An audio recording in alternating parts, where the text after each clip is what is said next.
ओम शांति।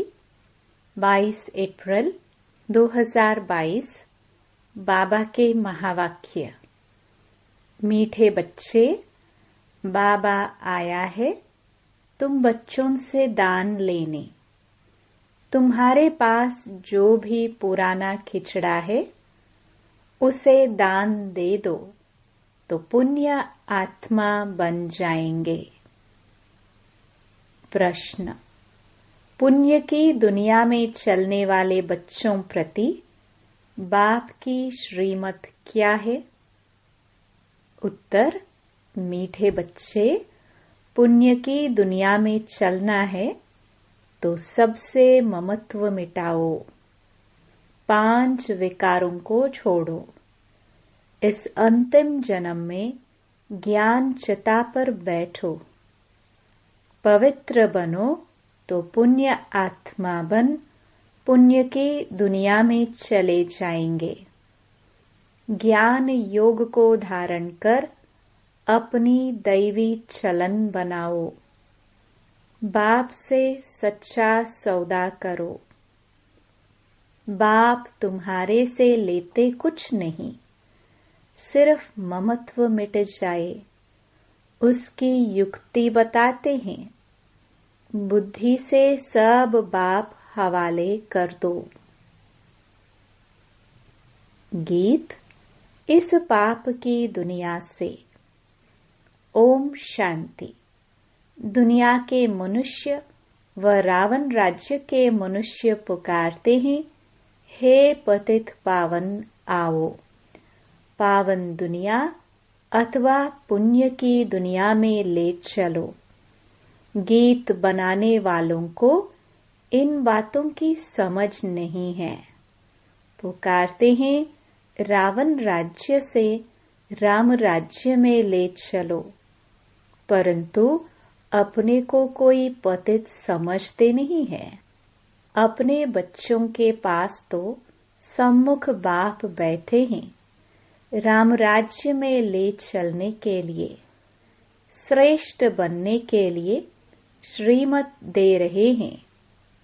भगवानुवाच राम भगवानुवाच नहीं, भगवान तो निराकार है। निराकारी, आकारी, साकारी 3 दुनियाएं हैं ना।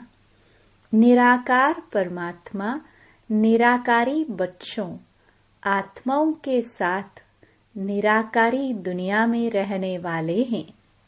अभी बाबा आया हुआ है स्वर्ग का राज्य भाग्य देने, हमको पुण्य आत्मा बनाने। राम राज्य माना दिन, रावण राज्य माना रात। यह बातें और कोई नहीं जानते।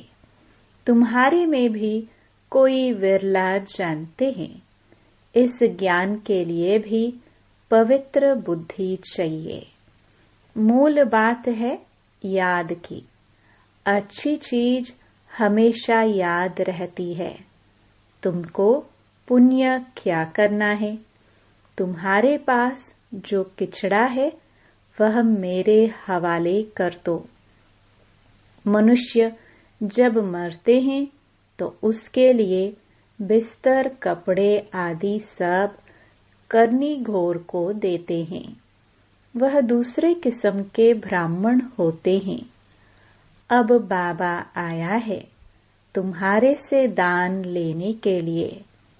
यह पुरानी दुनिया, पुराना शरीर सब कुछ सड़ा हुआ है। यह मुझे दे दो और इससे ममत्व मिटाओ। भल 10-20 करोड़ हैं, परंतु बाप कहते हैं इनसे बुद्धि निकालो। बदले में तुमको सब कुछ नई दुनिया में मिलेगा। कितना यह सस्ता सौदा है। बाप कहते हैं जिनमें मैंने प्रवेश किया है उसने सब सौदा किया। अब देखो उसके बदले कितना राज्य भाग्य मिलता है। कुमारियों को तो कुछ देना ही नहीं है। वर्षा मिलता है, बच्चों को तो उनको मिल्कियत का नशा रहता है। आजकल स्त्री को हाफ पार्टनर थोड़े ही बनाते हैं, सारा बच्चों को ही देते हैं। पुरुष मर जाता है तो स्त्री को कोई पूछता भी नहीं। यहाँ तो तुम बाप से फुल वर्षा लेते हो। यहाँ तो कोई मेल फीमेल का सवाल ही नहीं, सब वर्षे के अधिकारी हैं। माताओं कन्याओं को तो और ही हक जास्ती मिलता है, क्योंकि कन्याओं का लौकिक बाप के वर्षे में ममत्व नहीं है। वास्तव में तुम सब कुमार कुमारियां हो गए। बाप से कितना वर्षा पाया है। एक कहानी है, राजा ने बच्चियों से पूछा, किसका खाती हो? तो एक ने कहा, अपने भाग्य का। तो राजा ने उसको निकाल दिया। वह बाप से भी साहूकार हो गई। बाप को निमंत्रण दिया, पूछा, अब किसका खाती हूँ देखो।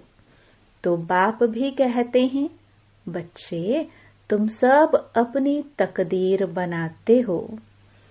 दिल्ली में एक ग्राउंड है, नाम रखा है रामलीला ग्राउंड।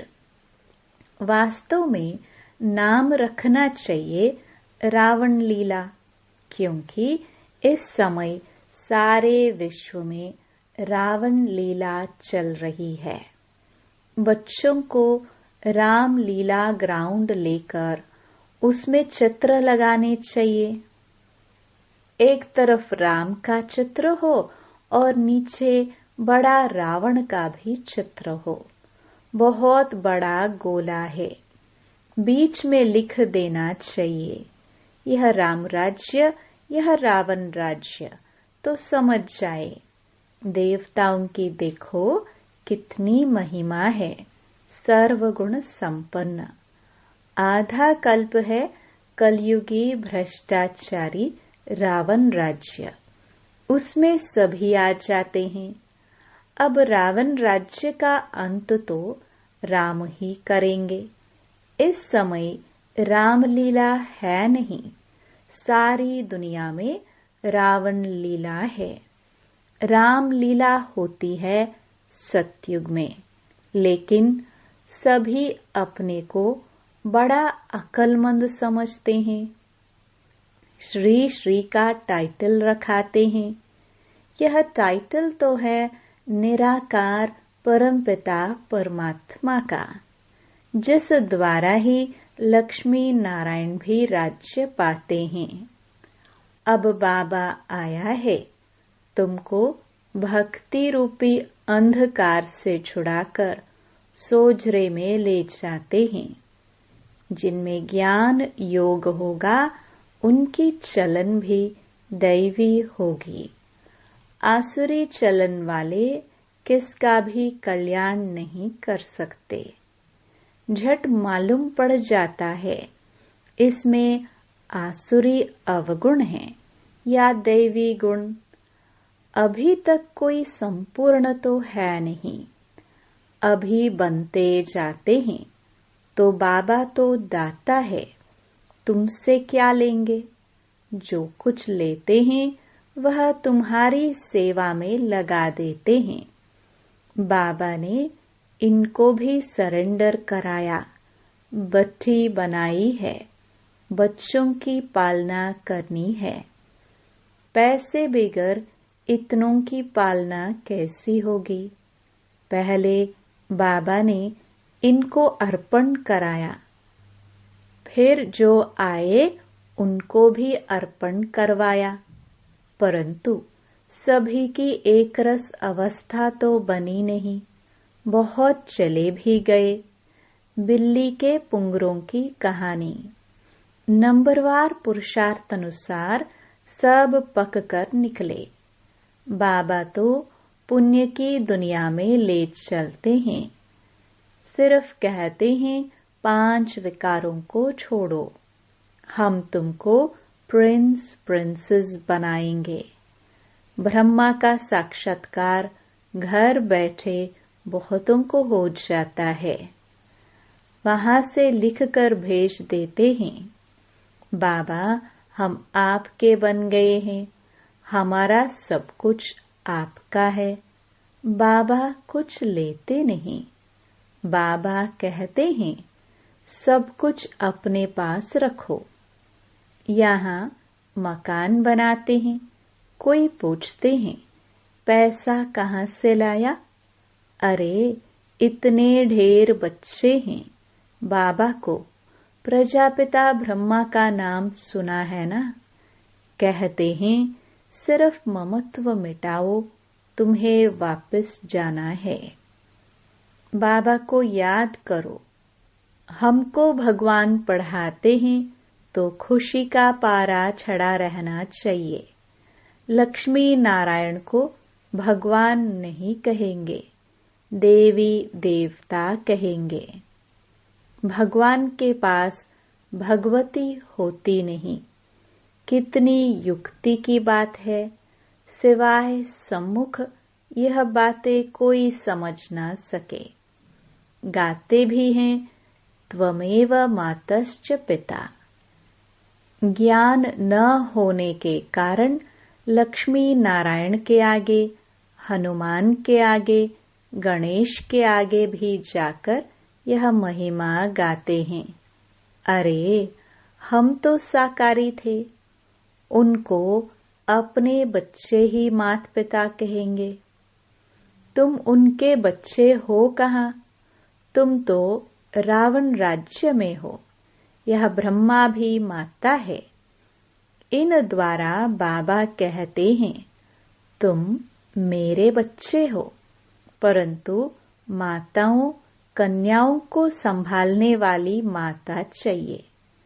एडॉप्टेड बच्ची है बीके सरस्वती।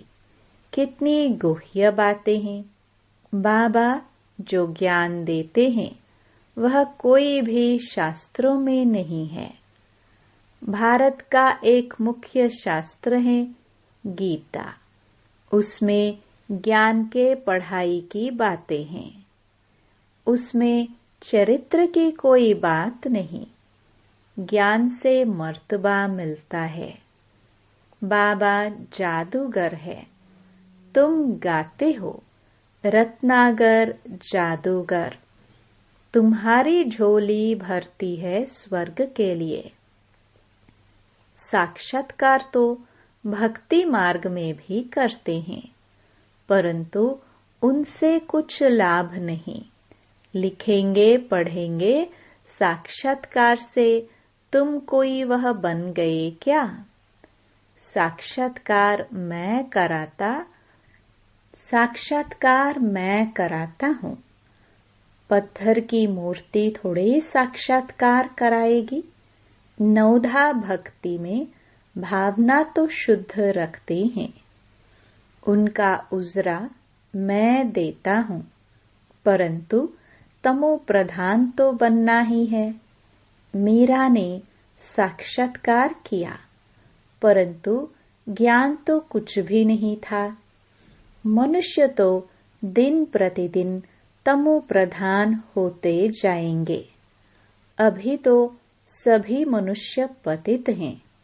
गाते भी हैं हमें ऐसी जगह ले चलो जहां सुख चैन पाए। तुम भारतवासियों को सतयुग में बहुत सुख था। सतयुग का नाम बाला है ना? स्वर्ग भारत में ही था, परंतु समझते नहीं हैं।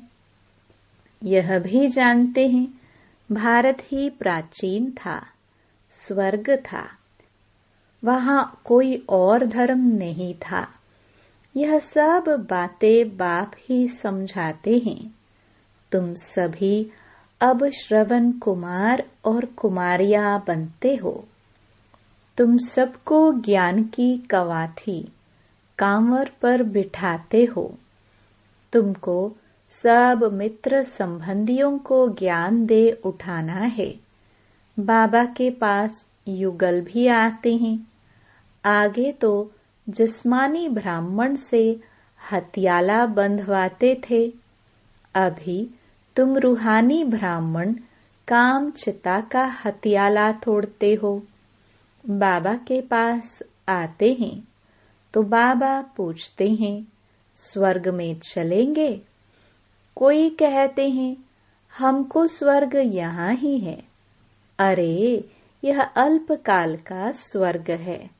मैं तुमको 21 जन्मों के लिए स्वर्ग दूंगा, परंतु पहले पवित्र रहना पड़ेगा। बस इस ही बात में ढीले पड़ जाते हैं।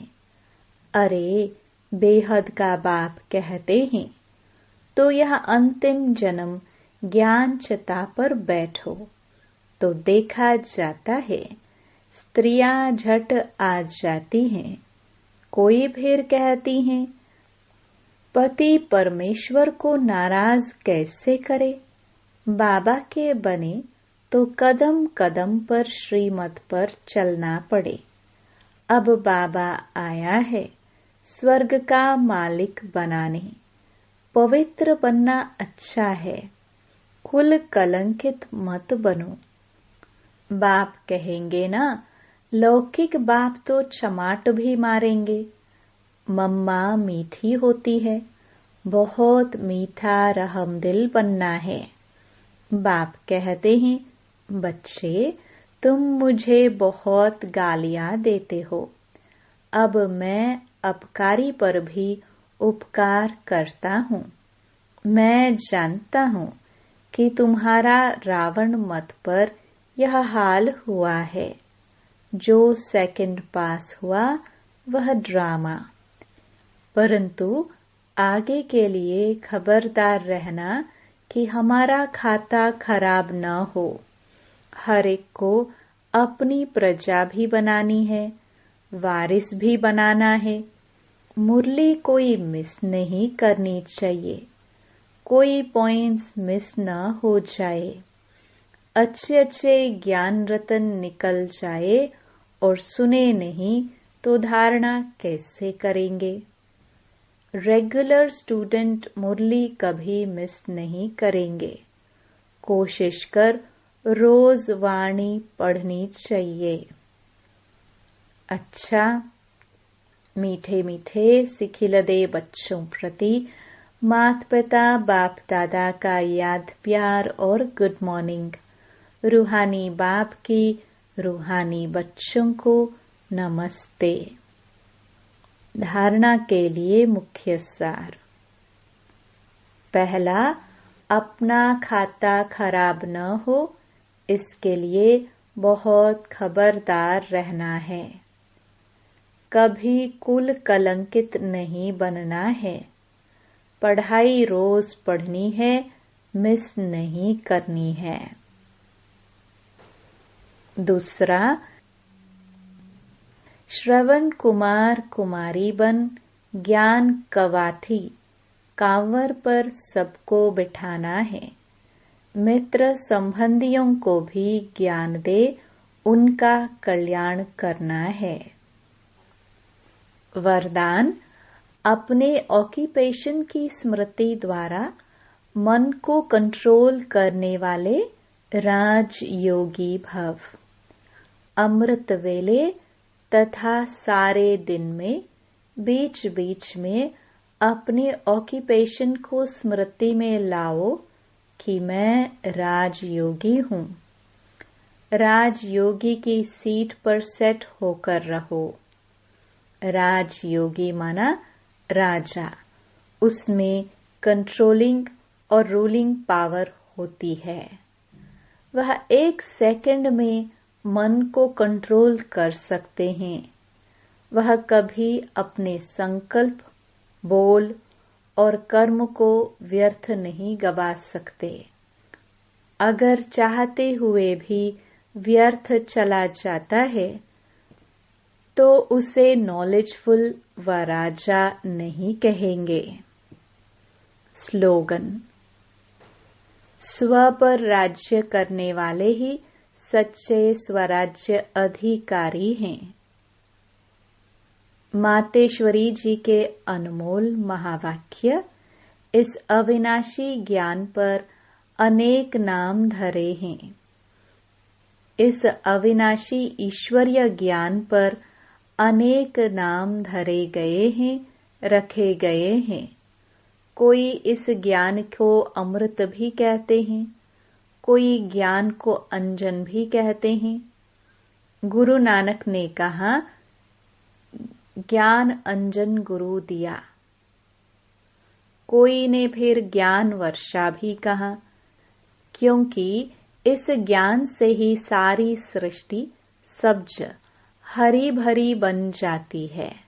जो भी तमो प्रधान मनुष्य हैं तो सतोगुणी मनुष्य बन जाते हैं और ज्ञान अंजन से अंधियारा मिट जाता है। इसी ही ज्ञान को फिर अमृत भी कहते हैं, जिससे जो मनुष्य 5 विकारों की अग्नि में जल रहे हैं उससे ठंडा हो जाते हैं। देखो, गीता में परमात्मा साफ कहते हैं, कामेषु क्रोधेषु। उसमें भी पहला मुख्य है काम, जो ही 5 विकारों में मुख्य बीज है। बीज होने से फिर क्रोध, लोभ, मोह, अहंकार आदि झाड़ पैदा होता है। इससे मनुष्यों की बुद्धि भ्रष्ट हो जाती है। अब उस ही बुद्धि में ज्ञान की धारणा होती है। जब ज्ञान की धारणा पूर्ण बुद्धि में हो जाती है, तब ही विकारों का बीज खत्म हो जाता है। बाकी सन्यासी तो समझते हैं विकारों को वश करना बड़ी कठिन बात है। अब यह ज्ञान तो सन्यासियों में है नहीं, तो ऐसी शिक्षा देवे कैसे? सिर्फ ऐसे ही कहते हैं कि मर्यादा में रहो, परंतु असल मर्यादा कौन सी थी? वो मर्यादा तो आजकल टूट गई है। कहाँ वो सतयुगी त्रेतायुगी देवी देवताओं की मर्यादा, जो गृहस्थ में रहकर कैसे निर्विकारी प्रवृत्ति में रहे थे। अब वो सच्ची मर्यादा कहाँ है? आजकल तो उल्टी विकारी मर्यादा पालन कर रहे हैं। 1-2 को ऐसे ही सिखलाते हैं कि मर्यादा में चलो। मनुष्य का पहला क्या फर्ज है, वो तो कोई नहीं जानता। बस इतना ही प्रचार करते हैं कि मर्यादा में रहो, मगर इतना भी नहीं जानते कि मनुष्य की पहली मर्यादा कौन सी है। मनुष्य की पहली मर्यादा है निर्विकारी बनना। अगर कोई से ऐसा पूछा जाए, तुम इस मर्यादा में रहते हो, तो कह देते हैं, आजकल इस कलयुगी सृष्टि में निर्विकारी होने की हिम्मत नहीं है। अब मुख से कहना कि मर्यादा में रहो, निर्विकारी बनो, इससे तो कोई निर्विकारी बन नहीं सकता। निर्विकारी बनने के लिए पहले इस ज्ञान तलवार से इन 5 विकारों के बीज को खत्म करना, तब ही विकर्म भस्म हो सकेंगे। अच्छा, ओम शांति।